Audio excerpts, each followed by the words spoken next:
The Picture of Dorian Gray by Oscar Wilde.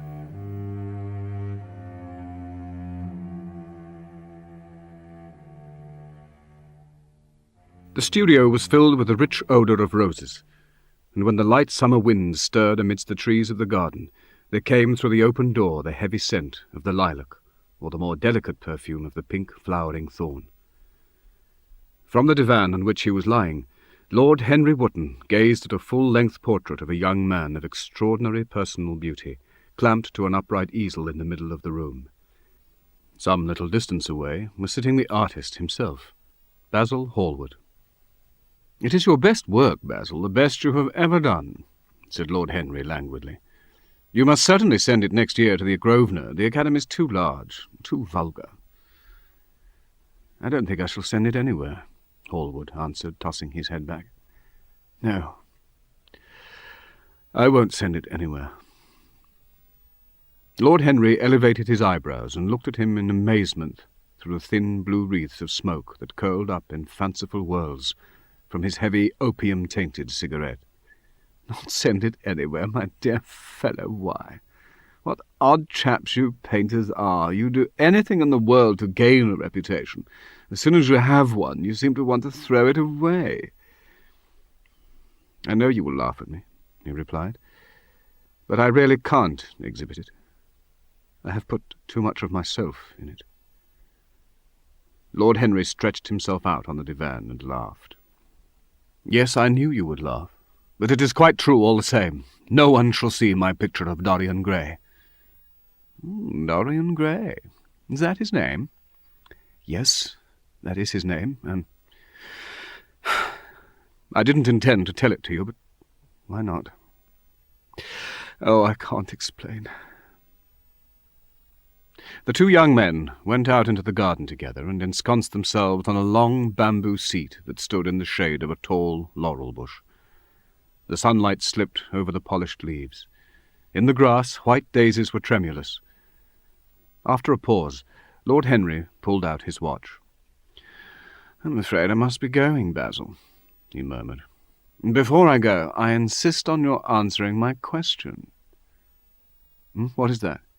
said the painter. "I want you to explain to me why you won't exhibit Dorian Gray's picture." "Harry," said Basil Hallward, looking him straight in the face, "every portrait that is painted with feeling is a portrait of the artist, not of the sitter. The reason I will not exhibit this picture is that I am afraid that I have shown in it the secret of my own soul." Lord Henry laughed. "Oh, and what is that?" he asked. "I will tell you," said Hallward, but an expression of perplexity came over his face. "I am all expectation, Basil," continued his companion, glancing at him.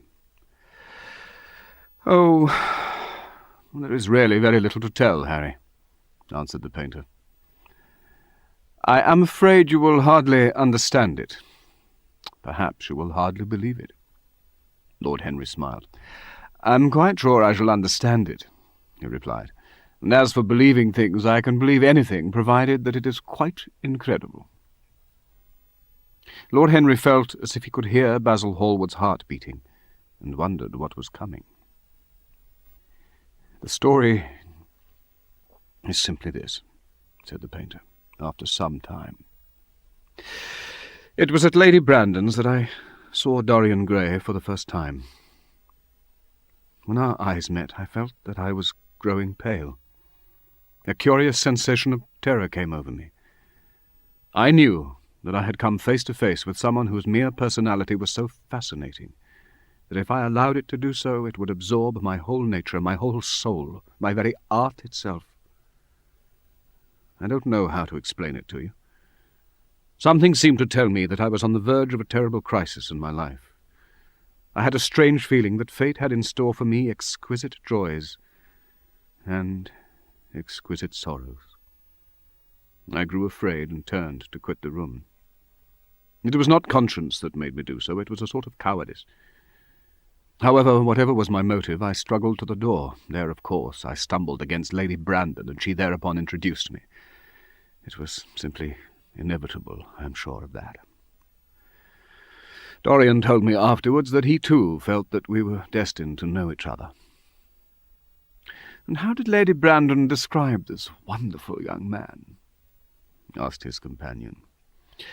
Oh, something like, charming boy, his poor dear mother and I absolutely inseparable, quite forgot what he does, afraid he doesn't do anything, oh yes, plays the piano, or is it the violin, dear Mr. Gray. Neither of us could help laughing, and we became friends at once. Laughter is not at all a bad beginning for a friendship, and it is far the best ending for one, said the young lord. Now, tell me more about Dorian Gray. How often do you see him? Every day. I couldn't be happy if I didn't see him every day. He is absolutely necessary to me. How extraordinary! I thought you would never care for anything but your art. Well, he is all my art to me now, said the painter gravely. Basil, this is extraordinary. Mr. Dorian Gray is in the studio, sir, said the butler, coming into the garden at that moment. Oh, well, you must introduce me now, cried Lord Henry, laughing. The painter turned to Lord Henry. Dorian Gray is my dearest friend, he said. He has a simple and beautiful nature. Don't spoil him. Don't try to influence him. Your influence would be bad. The world is wide and has many marvellous people in it. Don't take away from me the one person who gives to my art whatever charm it possesses. My life as an artist depends upon him. Mind, Harry, I trust you. He spoke very deliberately, and the words seemed wrung out of him almost against his will.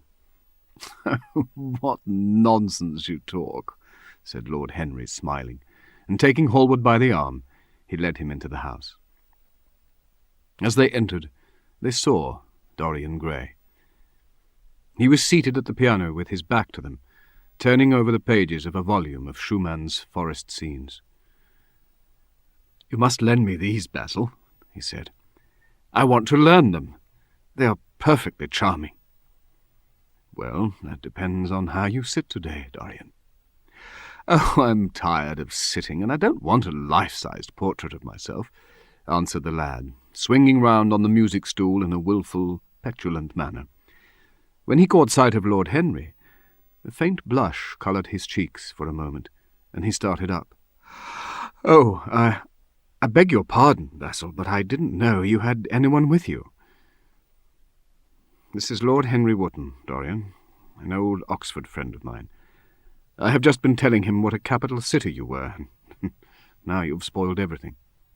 You have not spoiled my pleasure in meeting you, Mr. Gray, said Lord Henry, stepping forward and extending his hand. Yes, he was certainly wonderfully handsome, with his finely curved scarlet lips, his frank blue eyes, his crisp gold hair. There was something in his face that made one trust him at once. All the candour of youth was there, as well as all youth's passionate purity. One felt that he had kept himself unspotted from the world. No wonder Basil Hallward worshipped him. Harry, I want to finish this picture today.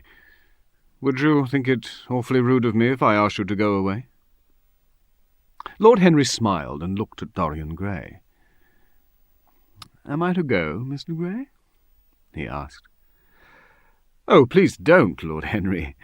I see that Basil is in one of his sulky moods, and I can't bear him when he sulks. Hallward bit his lip.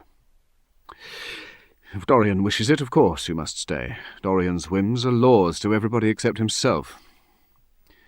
And now, Dorian, get up on the platform and don't move about too much or pay any attention to what Lord Henry says.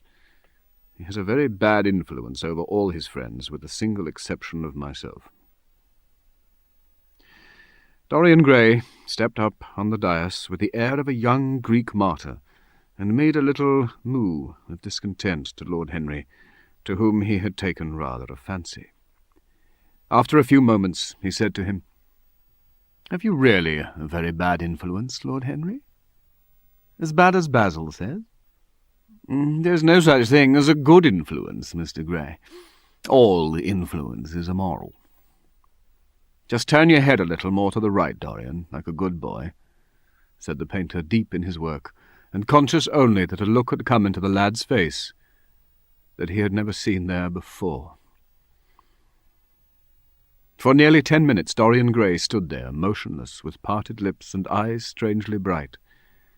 Those few words that Basil's friend had said to him, words spoken by chance, no doubt, and with wilful paradox in them, had touched some secret chord.